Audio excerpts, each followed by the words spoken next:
Hello friends, good morning to all of you. आज है 7 मई और 7 मई के सारे टॉप करंट अफेयर्स आपके सामने मैं लेके उपस्थित हूँ।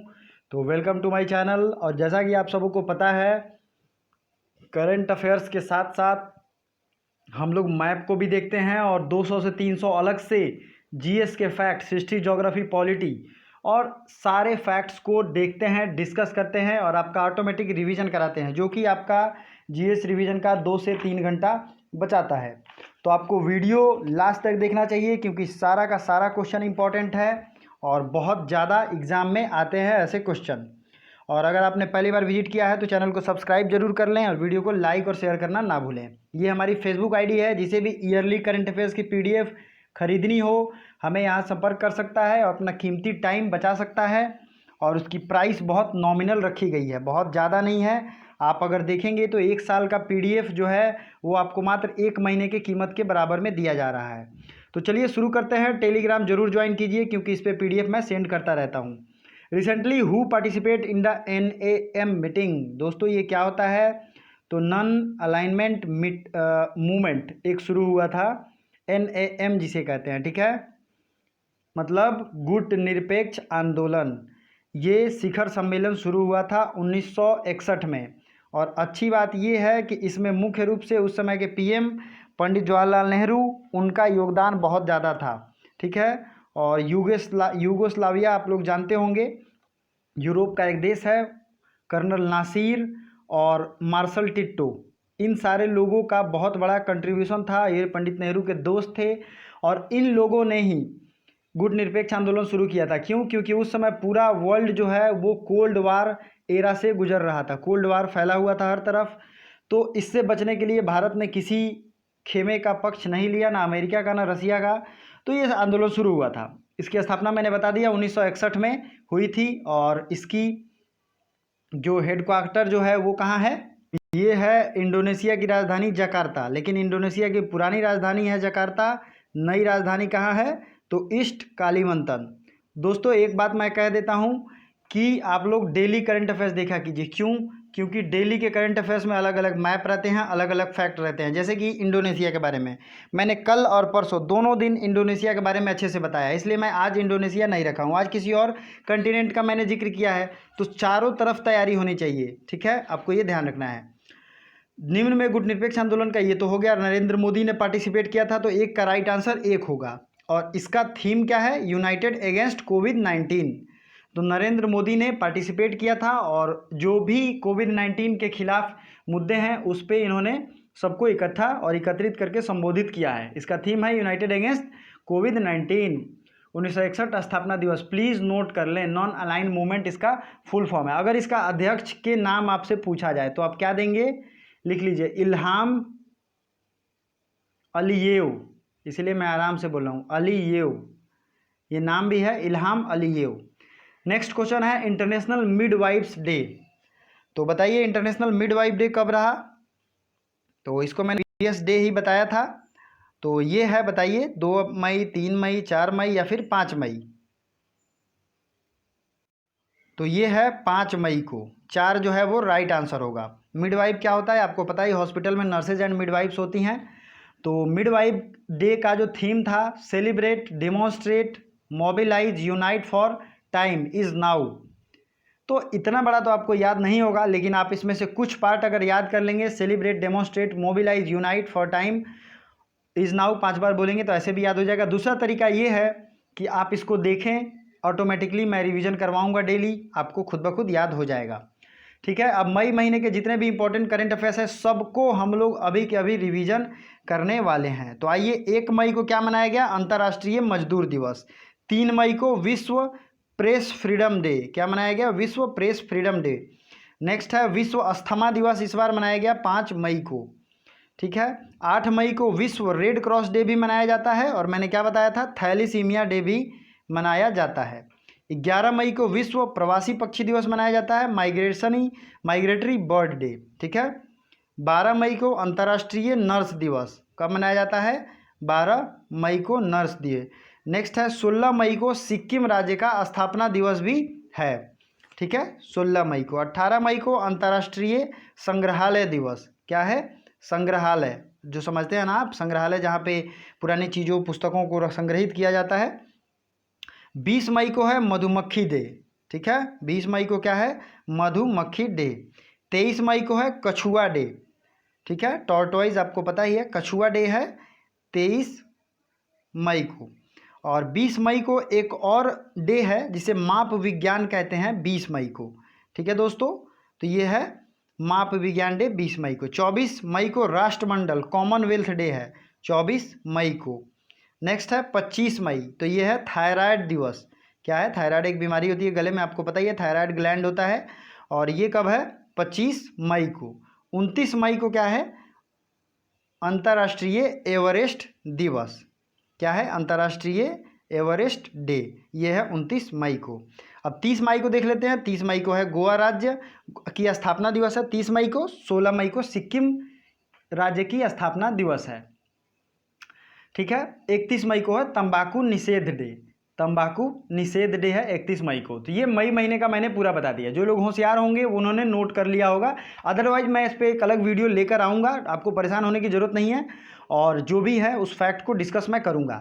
तो मैं ये कह रहा था कि गोवा की स्थापना दिवस है 30 मई। तो गोवा को भारत सरकार ने आज़ाद कराया था 1961 में, ठीक है। और ये पूर्ण रूप से राज्य का दर्जा इस गोवा को कब मिला है, तो ये मिला है 1987 में। अगर आपको याद हो और आप जानते हैं अच्छे पॉलिटी, तो आप बता सकते हैं किस संविधान संशोधन के द्वारा गोवा को पूर्ण राज्य का दर्जा दिया गया, ठीक है। तो आपको ये कमेंट करके बताना है। चलिए नेक्स्ट है यूनेस्को की गिलिर्मो कैनो प्रेस फ्रीडम प्राइज।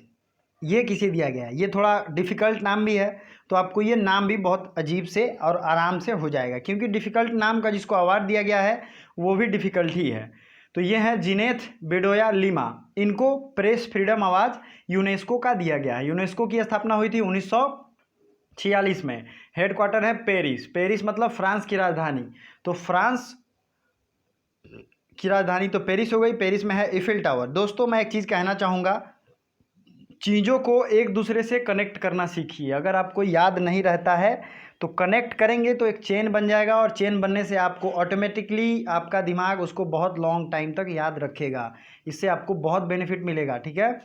तो मैंने कहा था फ्रांस की जो करेंसी है वो है यूरो, ठीक है, आपको ये ध्यान रखनी चाहिए।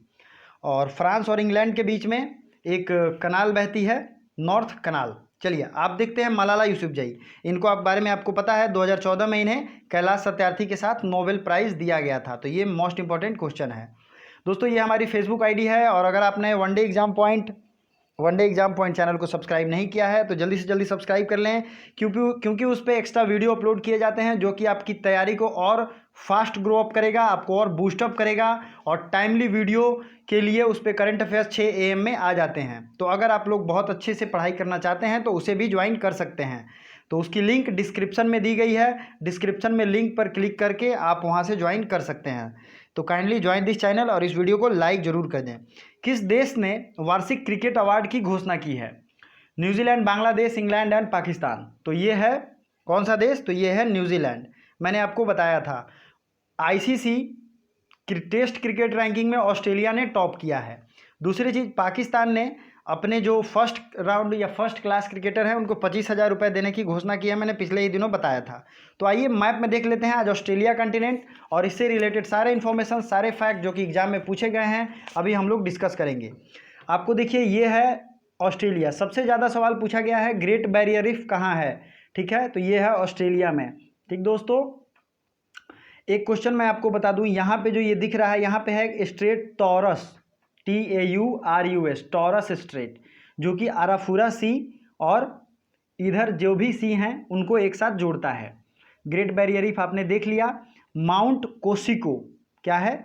माउंट कोसिको यहाँ का सबसे हाईएस्ट माउंटेन है।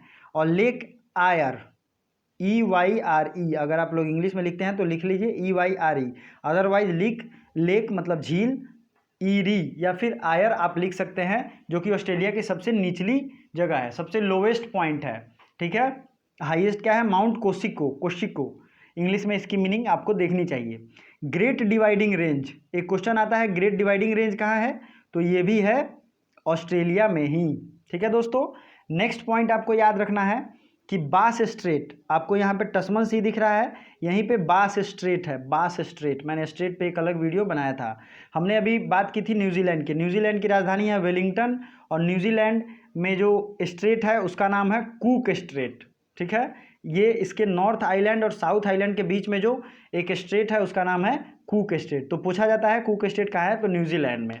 मैं नहीं चाहता हूं कि आपका किसी भी तरीके से कोई भी सवाल छूटे, इसलिए ये बेहतरीन मौका है, वीडियो को लास्ट तक जरूर देखिए और सारे क्वेश्चन इंपॉर्टेंट रिवीजन कीजिए।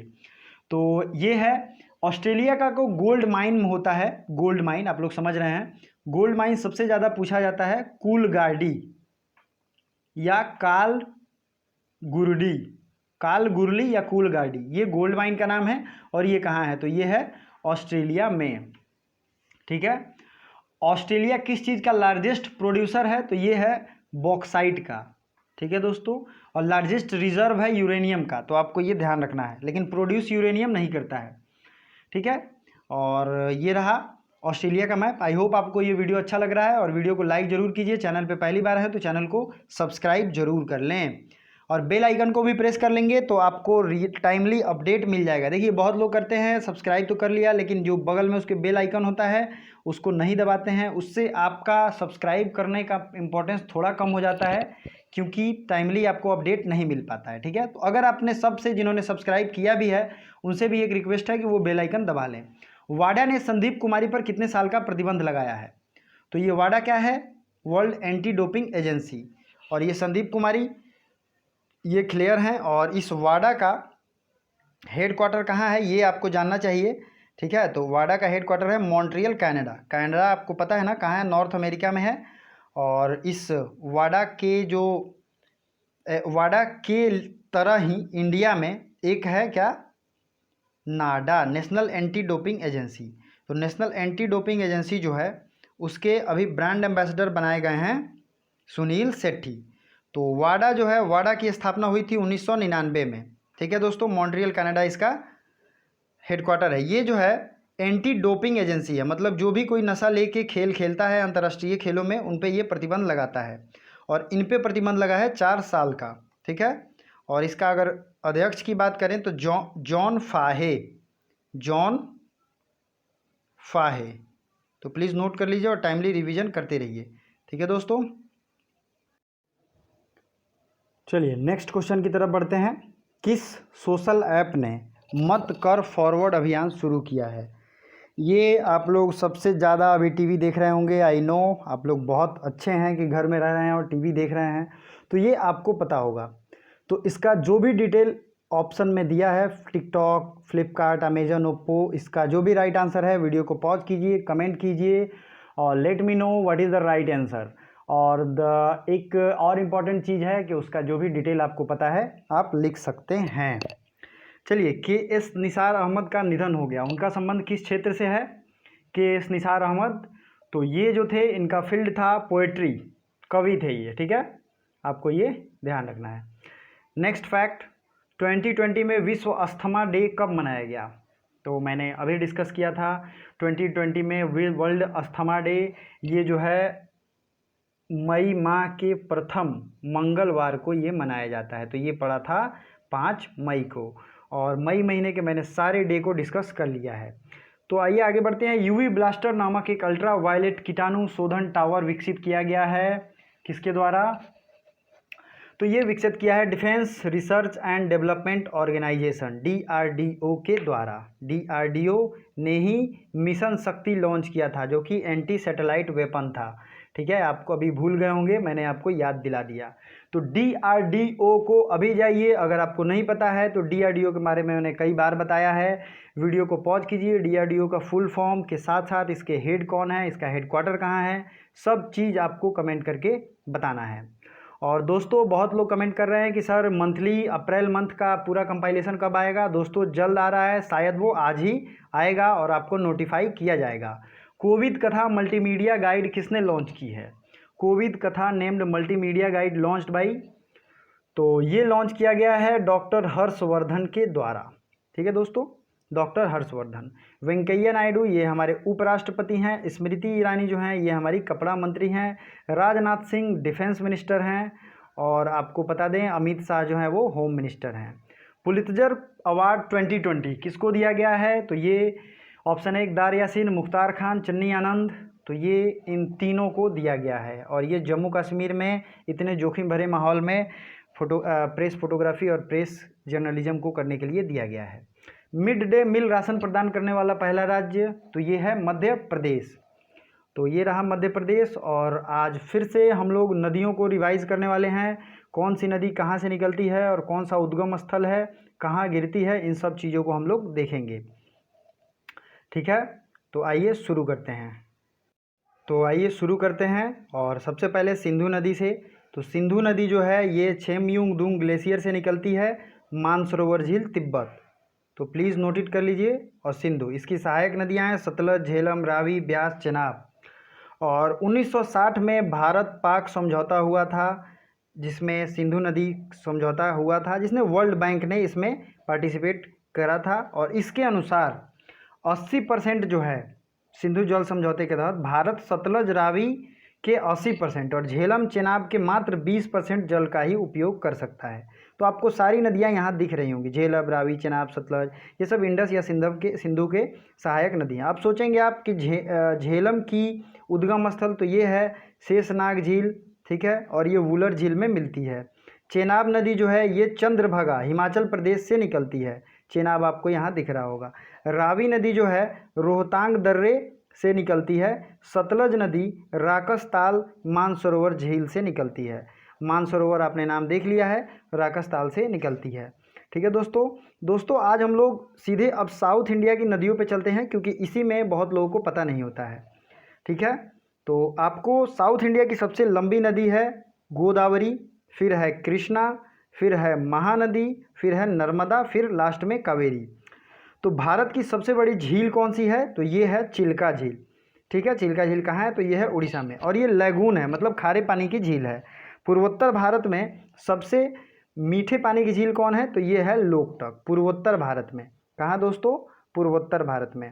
और एक बात बताइए, कौन सी ऐसी नदियाँ हैं जो इस्चुअरी बनाती हैं? तो ये हैं नर्मदा, ताप्ती और मांडवी। ये तीनों नदियाँ इस्चुअरी बनाती हैं, जो कि इधर अरब सागर में गिरती हैं। कावेरी और कृष्णा के बीच में पेन्नार नदी बेसिन है। देखिए आप देखेंगे मैप पे खुद दिख जाएगा। पेन्नार आपको कहाँ दिख रहा है? तो ये है कावेरी, ये है कृष्णा। ठीक है, दामोदर किसकी सहायक नदी है बताइए? तो दामोदर मैं आपको पहले दिखा दूं, दामोदर हुगली आपको दिख रहा है यहाँ पे, इसी की सहायक नदी है। ठीक है, और अब कुछ डैम की अगर बात करें हम लोग, तो उकाई आपसे मैं क्वेश्चन पूछ रहा हूँ, उकाई डैम जो है वो किस नदी पे है? तो ये है गुजरात में ताप्ती नदी पे। ठीक है दोस्तों, आपसे एक क्वेश्चन मैं पूछ रहा हूँ, लखनऊ किस नदी के किनारे है? लखनऊ उत्तर प्रदेश के बहुत से लोग होंगे, तो बताइए सही आंसर लखनऊ किस नदी के किनारे है? तो आइए प्रायद्वीपीय नदियाँ जिनकी भी हैं उनके उद्गम स्थल को भी देख लेते हैं। नर्मदा और ताप्ती जो हैं ये पूर्व से पश्चिम की ओर बहती हैं, मतलब कि कहाँ? ये अरब सागर में गिरती हैं। नेक्स्ट है गोदावरी जो है, गोदावरी का उद्गम स्थल, आपको गोदावरी दिख रहा है मैप में, गोदावरी लिख सकते हैं आप, नासिक महाराष्ट्र से ये निकलती है। ठीक है, कृष्णा निकलती है, उसके ठीक नीचे आप देखिए कृष्णा महाबालेश्वर से निकलती है। और कावेरी कहाँ से निकलती है? तो मैंने कल ही बताया था। तो कावेरी का जो भी डिटेल मैंने कल बताया था, अगर आपने नहीं देखा है तो ज़रूर जाके देखिए, और उसको देखने के बाद आप मुझे कमेंट करिए, ये आपका होमवर्क है। नेक्स्ट जो है अगला क्वेश्चन की तरफ बढ़ते हैं। हाल ही में किस देश ने क्रिकेट की गेंद पे लार लगाना बंद कर दिया है? तो ये देश है ऑस्ट्रेलिया। ठीक है, मैं अभी भी कह रहा हूँ, अगर आपने सब्सक्राइब नहीं किया है तो कर दीजिए, और लाइक और शेयर जरूर कीजिए, मुझे अच्छा लगेगा, मोटिवेशन मिलता है दोस्त। विश्व हाथ स्वच्छता दिवस कब मनाया गया? तो ये मनाया गया हैंड वॉश डे 5 मई को वर्ल्ड हेल्थ ऑर्गेनाइजेशन के द्वारा। और 5 मई को जो और भी दिवस है उनका मैंने लिस्ट यहाँ पे रख दिया है। एक चीज़ मैं कह दूँ, सारे PDF मैंने अपलोड कर दिए हैं, तो जिन लोगों ने टेलीग्राम ज्वाइन किया है उनको तो मिल गया होगा, जो लोग नहीं किए हैं वो प्लीज़ ज्वाइन कर लें, क्योंकि वहीं पर सारा भेज दिया गया है। किस राज्य के या केंद्र शासित प्रदेश के केसर को GI टैग मिला है? ये आज का क्वेश्चन है आपके लिए। इसका जो भी राइट आंसर होगा उसे कमेंट बॉक्स में कमेंट करें विथ डिटेल। और आपको बहुत बहुत धन्यवाद, और हैप्पी क्वारंटाइन। आगे भी साथ देते रहिए देश का। Thank you so much.